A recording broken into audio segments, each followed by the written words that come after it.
welcome back to the Navigating Baby Loss podcast. I'm Jennifer Sun, your host, and today I am excited to introduce you to my guest, Sarah Jane Smith, and she is from Embodied Possibility. So welcome, Sarah Jane. I'm so happy that you're here with us today. Yeah, thank you. Lovely to be here. Can you just tell us a little bit about what it is that you do to help grieving mamas and how you got started in this? Mhm. Well, I'm an embodiment teacher and coach, and I primarily help women who are childless, not by choice, integrate grief and open up to the possibilities that life still holds, even though it looks different than we thought or we hoped that it looked. And I got started in this work through a combination of my own experience with multiple pregnancy loss, as well as being a longtime yoga teacher.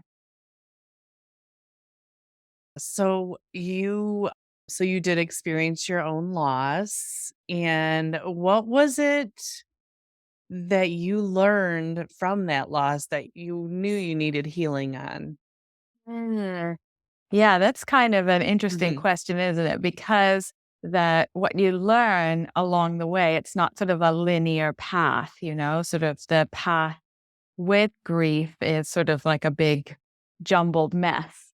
And so different ideas of what I needed came at different times. Mhm.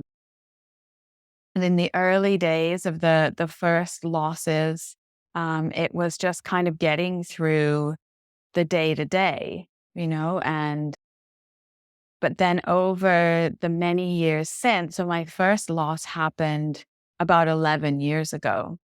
And since then, had more losses, a large time frame of unexplained infertility, and then a chronic illness that led to a hysterectomy. So that was the end of my journey to having children. And it was really after having the hysterectomy and a couple of years after that, that I really felt that healing my relationship with my body Mm. was a huge piece that I was just missing. I hadn't really realized it. And I realized that it wasn't really talked about in any of the support or the literature around pregnancy loss and being childless not by choice. Oh my gosh. Childless not by choice can be, for a time or forever. And in your case, sounds like it was decided for you because of your health Mm. situation. And Hmm. I agree. That definitely is not talked about at all. And I think that that's what I find that many women have so much trouble with is the forgiveness of their body. Hmm. Absolutely. In our culture, in our Western culture, women's bodies, there's a whole host of, shoulds and must look like this and is only acceptable in this form, that we already have sort of in going on in the background. And then when you add on infertility issues and pregnancy loss to that and chronic illness, it just is it's a lot to tackle. Yeah, it sure is.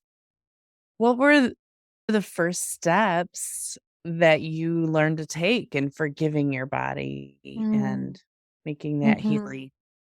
Hmm.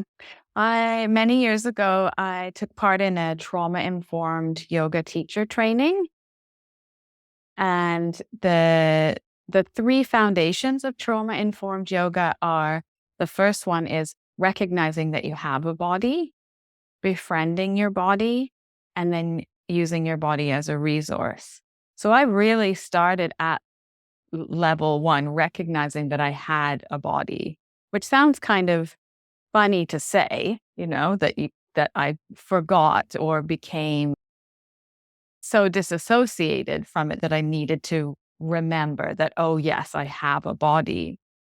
But especially in grief, my experience of grief is I felt like I was a mind and a heart just sort of like scrambling around the world, that my body didn't really come into it. And also because of the pregnancy loss happening in my body, Mm. it also felt like it was something that I couldn't be trusted. Yeah. And so sort of that disassociation as a form of coping on the day to day, and because I felt like my body had let me down. So it was really that training that sort of woke me up to that idea of like, oh yeah, I have a body. And I started to work with the reconnecting with my body just by very simple things like remembering what it is to be hungry or thirsty. So again, that might sound Wow. really very simple, Yeah. but for myself, I I realized when that was pointed out, like, can you tell the difference between hunger and thirst? I was, actually, no, I can't. And most of the time, I realized that when I thought that I was hungry, and maybe I was, but I'm also actually thirsty. So, really, on a basic day to day level, tuning into the body and sort of like, what do you need? And then from there, from that basic sort of just introduction, started working in my physical yoga practice with these foundations of trauma informed practice, befriending my body. So a lot of times, yoga in our culture is seen as an exercise. And there's lots of different kinds of yoga that you can do, but your average studio yoga class sort of presents it as a form of exercise. And these other things are sort of over on the side, but the main goal is to either stretch or strengthen, right? But a movement practice, those aspects might be happening, the stretching and the strengthening, just by moving, but that doesn't have to be the main focus.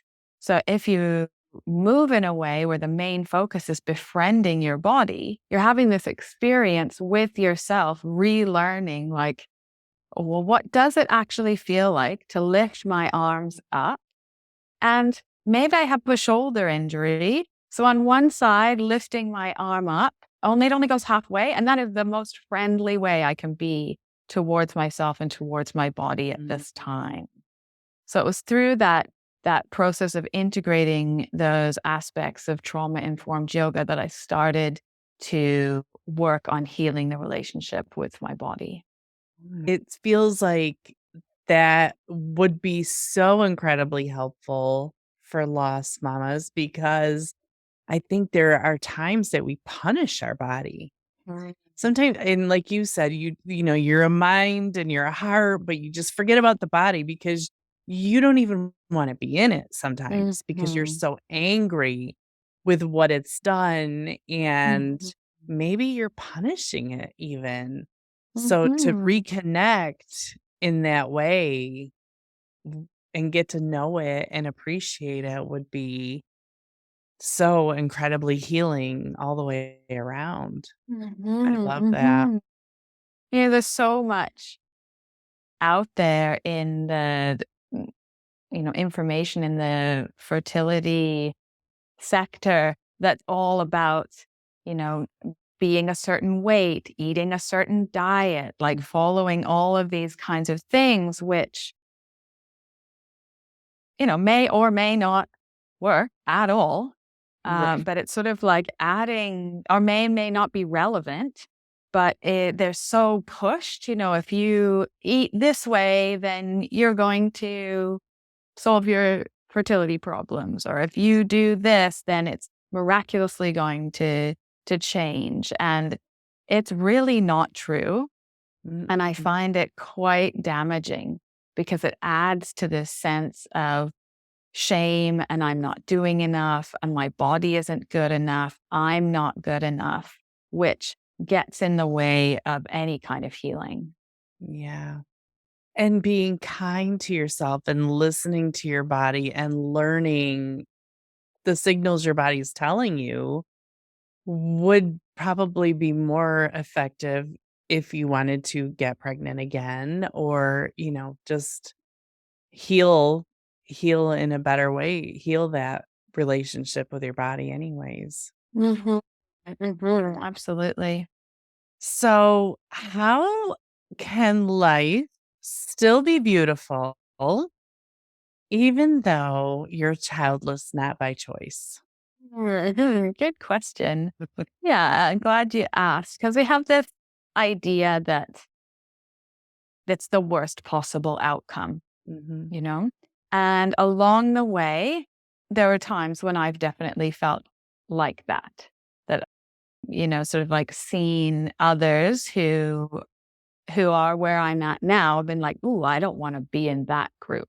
But I'm here to tell you that it's not as bad and it's not as terrible as you might think. And so if your journey leads you to being childless not by choice, there's a whole world of possibility. It's just not one that we really see reflected around us, and especially if we are on a journey to wanting to have a child, we're focused on that and then we see that around us. So, just like any other experience in life, when you orient to it, you can see the possibility and the joy. There's so many different types of freedom and joy that you can access without children. So if you could think about the possibility of maybe a bit more financial freedom, Mm, maybe more freedom to travel and work in different places, mm, and to design a life that isn't around children. And you think right. of your sort of like best day off to yourself kind of thing, your whole life could look that way.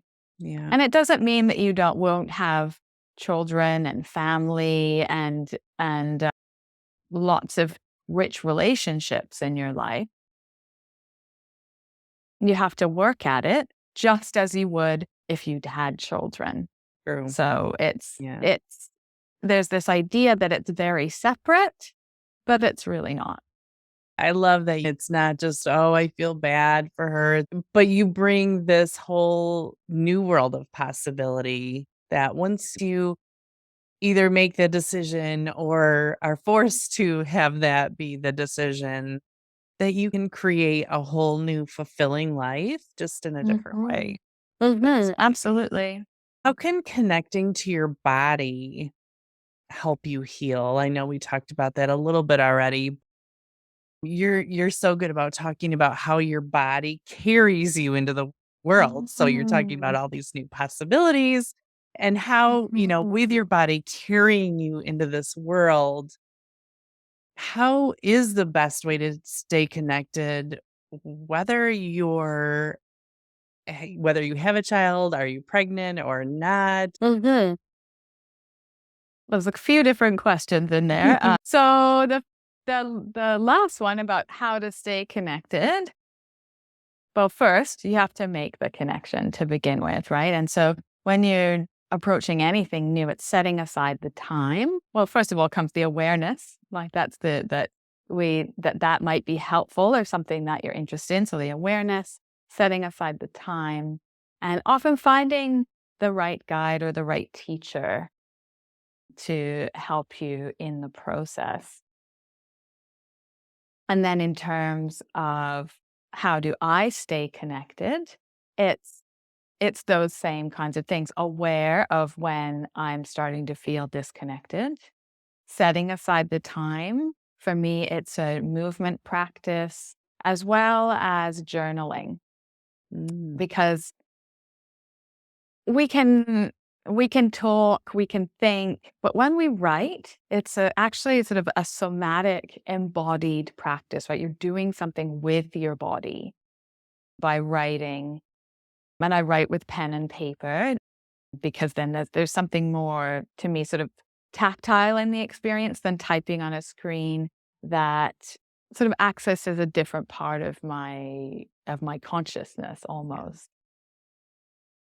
And different things come out, that I didn't even realize that I was thinking or holding, or that this sort of old belief that I thought that I had sort of, moved beyond comes up again. That kind of thing really works for me. And then you asked another question, or alluded to at the beginning, about your body carrying you through the world. Yeah. And so as I think that you pose it, like, why would you sort of spend the time healing your relationship with your body? Mm-hmm. And yeah, your body is how you encounter the world. And so being connected with your body and being connected with your senses is a way that you can invite joy and sort of amplify your experience of the world. Mm, And what kind of gets in the way of that is if we have unresolved grief, that we're sort of like pushing off to the side. yeah. And so when we have this practice of pushing emotions off to the side, it doesn't really discern between, quote unquote, good emotions or bad emotions. If we're just sort of pushing stuff to the side, we're kind of pushing everything to the side and therefore limiting our capacity to access the full range of emotions. So if we're pushing grief and sadness off to the side, then we're also limiting our capacity to feel joy, happiness, and excitement. Mm. Does that kind of answer where you were That's going with so that? good. Yes, because I love the visual of your body carrying you. It is what carries you into experience the world in your life. Mhm. So definitely healing that relationship and, connecting in deeply with your body is really, it will enhance those experiences.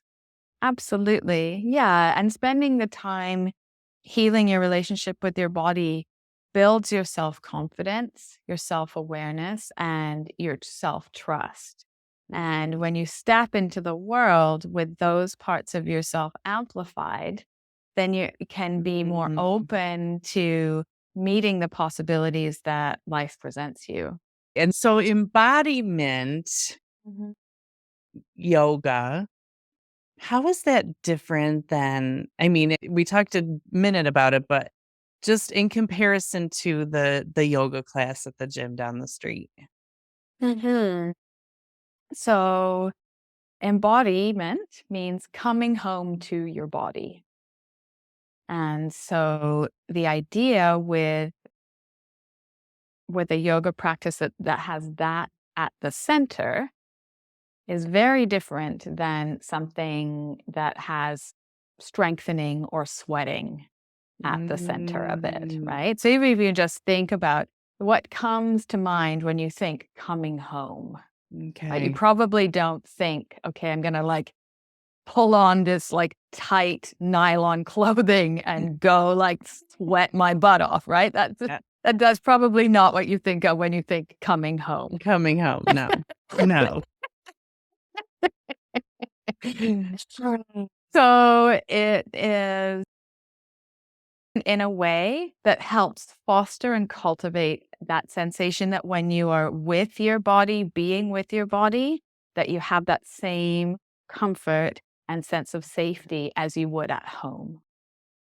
Like, wrapped up in a warm blanket and Exactly. And making mm, it good for yourself, yes. So in classes that I lead, they're mainly online, so some people have their camera off, which is totally fine. It's not the type of yoga where I'm going to be making corrections on what different people are doing.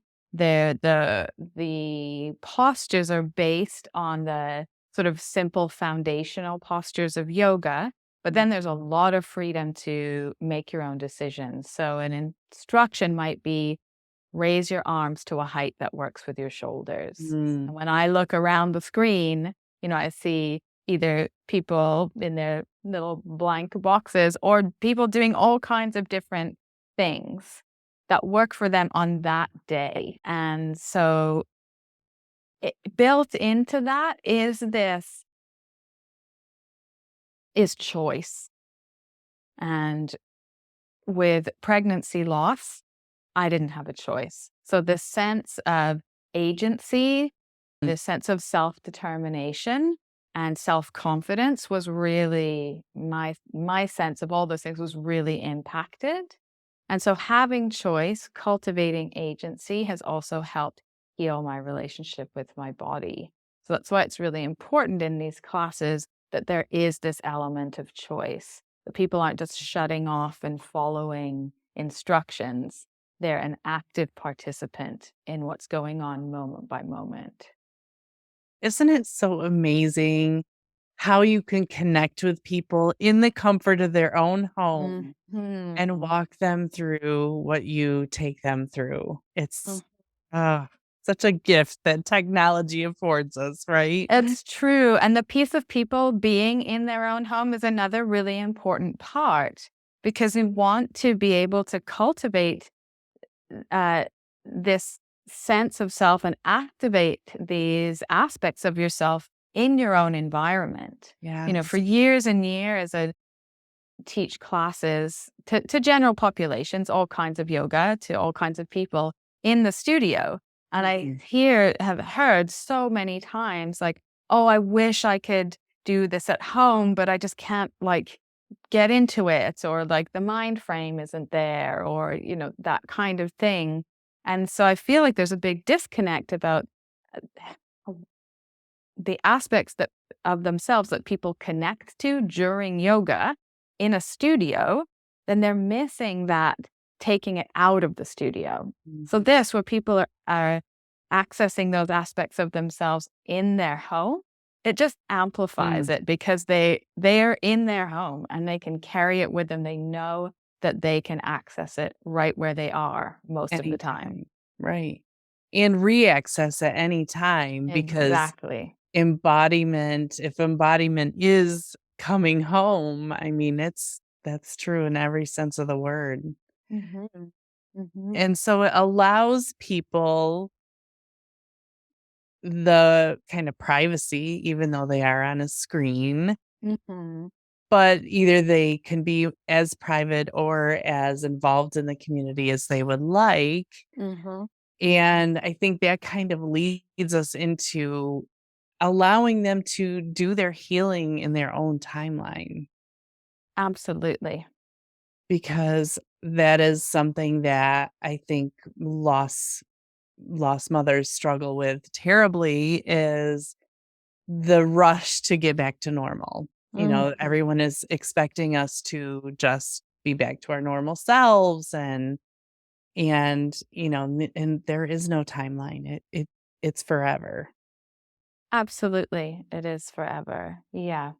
And even if, you experience a loss and then you end up having a child, there Mhm. still is that loss. One doesn't cover out the other. Doesn't cancel it Um, out. no, No. not at all. Which I feel is we're kind of a grief phobic culture, sort Mhm. of like, and the only time that anyone's allowed to feel grief is for 3 days after a death. And then then you're supposed to just sort of get back to it and carry on.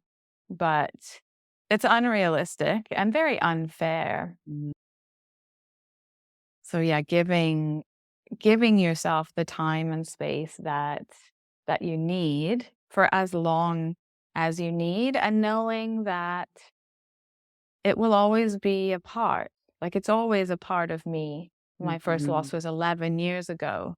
but it's still a part of me. I have a different relationship with it now, and my day-to-day feelings towards that loss are different, Mhm. but it changed who I am. In a very giving, positive way. Would you agree? Eventually. Yes, I think it does. I think it shows us an appreciation of life that you Mhm. may not have had otherwise. Mhm. And Mhm. I'm guessing that because of that, that's why you do this beautiful work that you do is because you care so much about people and their well-being in relationship to their body going into the world. Mhm. Mhm. Yeah, it is grown definitely out of my own personal experience and what I what I didn't see around me that I felt like I needed for support, Mm, and it's part of the I do believe that the loss has made me a more compassionate person, more empathetic, but also more self-compassionate. And a mm, big part of self-compassion is learning to give ourselves what we need. And so that mm. is sort of foundational to my approach is helping people discover what they need and having the resources and the capacity to give it to themselves. What would you say is a great first step to someone who is recently experiencing a loss, just is really angry with their body? They don't even know what they need. They don't want to be compassionate to themselves. Mhm, What would be a great mhm, first step for them? mhm. I would say finding somebody to talk to who understands. Yeah. And the finding of that Hmm. might be painful Hmm. because often, in my experience, the people who I thought might be most understanding and be able to offer compassion weren't. Mm. So it's really helpful, I've found, to sort of go outside my immediate friends and family and looking more towards support groups or other women that you might not even know who have experienced what you have experienced. That's such a great point because the people who love you the most truly may not be the right person to help you through it because they Mhm, just can't see past their love for you and to see what's actually it is that you're needing. So that's a really mhm, great point is to find someone who has walked it and that can help you. mm, How can people connect with you and find out what you do and how it is that you can help? mhm. So through my website, which is embodiedpossibility.com, Okay. and I have a lot of free resources on there. I have free movement practices, journaling practice, self compassion meditation.